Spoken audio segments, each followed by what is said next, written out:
Bakal seru, Ferdy Sambo dan Putri Chandrawati akan hadir saat rekonstruksi di TKP. Untuk mendapatkan hasil terbaik, Bareskrim Polri akan menghadirkan Irjen Ferdy Sambo dan sang istri, Putri Chandrawati, saat rekonstruksi di TKP Kompleks Polri Duren 3, Jakarta Selatan. Proses rekonstruksi dugaan kasus pembunuhan berencana terhadap Brigadir Nofriansyah Joshua Huta Barat akan digelar pada Selasa 30 Agustus 2022. Adapun proses rekonstruksi tersebut akan digelar jaksa penuntut umum hingga didampingi oleh pengacara. Diberitakan sebelumnya, pemeriksaan Putri Chandrawati, istri Irjen Ferdy Sambo di Bareskrim Polri Jakarta Selatan pada Jumat 26 Agustus 2022 dihentikan sementara. Hal tersebut disampaikan oleh Kadif Humas Mabes Polri Irjen Pol Dedi Prasetyo kepada wartawan pada Jumat malam. Ia menuturkan bahwa pemeriksaan akan kembali dilanjutkan pada Rabu 31 Agustus 2022 mendatang.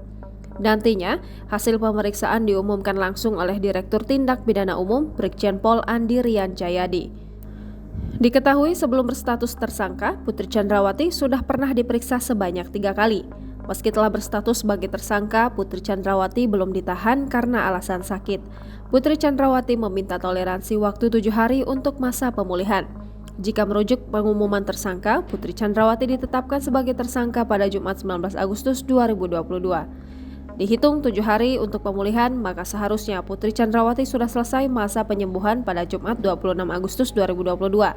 Diketahui pada Jumat, Putri Chandrawati diperiksa oleh tim khusus bentukan Polri.